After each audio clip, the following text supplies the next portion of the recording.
Voilà, salut à tous. Alors un nouveau coup de gueule, hein, il va falloir s'habituer, hein, je suis désolé mais c'est comme ça. Je suis tombé sur un document qui va vous intéresser. J'ai trouvé ça sur Sénat.fr. Donc je vais vous lire un document et vous méditerez dessus. Vous nous rappelez, à moi ou à mon équipe, c'est pas grave. Hein. Donc c'était une question posée par Madame Cécile Cukierman. Donc le ministre interrogé était Monsieur le ministre de l'Agriculture et de l'Alimentation. Donc la question elle a été rétribuée bien sûr à lui. Hein. Voilà. La date de publication, c'est une question qui est publiée le 13/2/2020. Et la réponse elle est publiée le 6/8/2020. Donc, question de Madame Cukierman Cécile, Loire, CRCE, publié le 13/2/2020. Madame Cécile Cukierman attire l'attention de Monsieur le ministre de l'Agriculture et de l'Alimentation sur la signature en décembre 2018 d'une déclaration des paysans, des droits des paysans, DDP, par l'Assemblée Générale des Nations Unies. On n'est pas à la messe là, hein, on n'est pas avec le curé du village, hein, d'accord? L'adoption de la DDP est un événement historique qui est le fruit d'une lutte de près de 20 ans menée par de nombreuses organisations de défense des droits des paysans à travers le monde et qui s'inscrit dans un contexte toujours plus difficile pour le monde paysan. Comme si on ne savait pas. En effet, selon le groupe ETC, l'agriculture paysanne n'occupe que le quart des terres agricoles, mais nourrit plus de 75% de la population mondiale. Alors que l'agriculture industrielle, elle, occupe les 3/4 des terres agricoles pour nourrir seulement 25% de la population. Déjà, ça devrait vous choquer.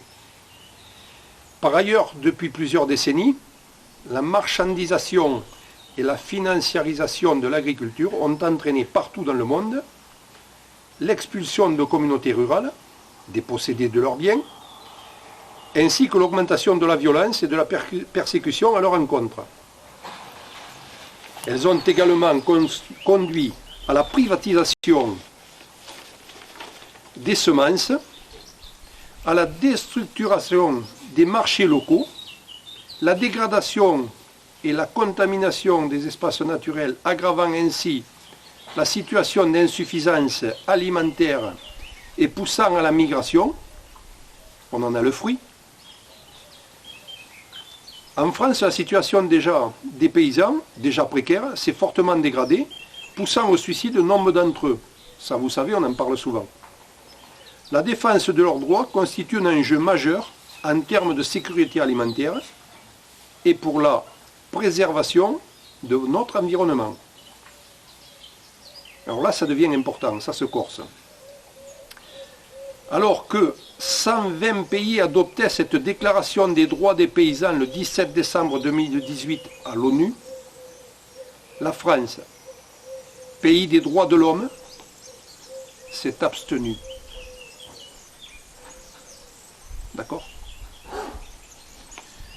C'est pourquoi elle lui demande les raisons, qui ont conduit la France à s'abstenir lors du vote de la déclaration des droits des paysans. C'est pas n'importe quoi, c'est publié dans le JO du Sénat le 13/2/2020 à la page 769. Vous pourrez aller, de toute façon on va vous mettre la pièce en copie. Et ça a été transmis, bien sûr, au ministère de l'Agriculture et de l'Alimentation. Réponse du ministère de l'Agriculture et de l'Alimentation. Ça a été apporté en séance publique, le 5/8/2020. La France accorde une attention particulière aux préoccupations des agriculteurs. Alors là, je vous laisse estimer. On en a 2 qui se pendent tous les jours, encore semaine dernière et tout. Il n'y a qu'à voir comment ils apportent une attention particulière. Et plus généralement, aux populations rurales. Il va falloir vous justifier, messieurs, là.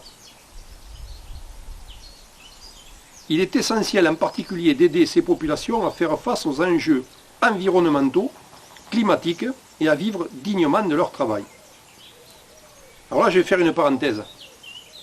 On a un éleveur qui nous a appelé, qui a produit une bande de bestioles. Et le total de la bande, ça lui a fait 59 000, avec 58 et quelques mille de charges. Donc la COPE lui a fait une petite avance pour qu'il puisse continuer à manger la soupe. C'est ça, vivre dignement de leur travail? Vous êtes sûrs, messieurs du ministère de l'Agriculture, là? C'est de l'agriculture, le ministère, ou de la rigolade? En outre, les populations rurales sont très souvent victimes de discrimination et sujettes, plus que les autres, à la pauvreté, à la malnutrition dans le monde. 70% des personnes souffrant de la faim vivent dans des zones rurales. Si vous en occupiez autant que vous le dites, je ne crois pas qu'on en serait là. Toutefois, lors du vote de la déclaration relative aux droits des paysans, la France s'est abstenue, à l'instar de nombreux autres États, notamment de l'Union européenne, en raison de 2 difficultés principales. Tout d'abord, la France est attachée à une vision universelle des droits de l'homme, applicable à tous les individus. Malheureusement, je ne suis pas sûr qu'on soit traités tous pareils, mais c'est beau. La création d'un nouvel instrument international des droits de l'homme spécifique aux paysans et autres personnes travaillant dans les zones rurales renforce la segmentation des droits de l'homme et soulève la question d'articulation avec d'autres instruments qui protègent déjà les droits de tous.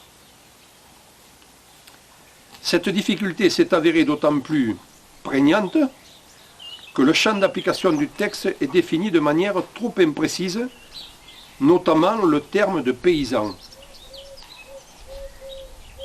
n'est pas défini en droit international ni national, où l'on utilise généralement le terme d'agriculteur et le terme autre personne travaillant dans les zones rurales est encore plus imprécis.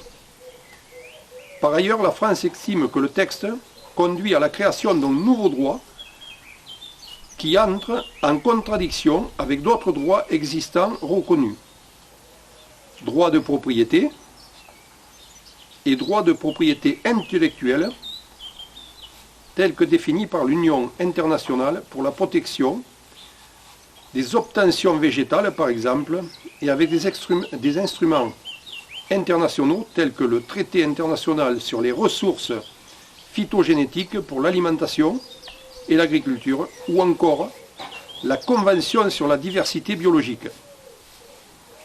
Certains de ces nouveaux droits n'ont de plus pas fait l'objet de discussions et négociations dans les enceintes internationales compétentes.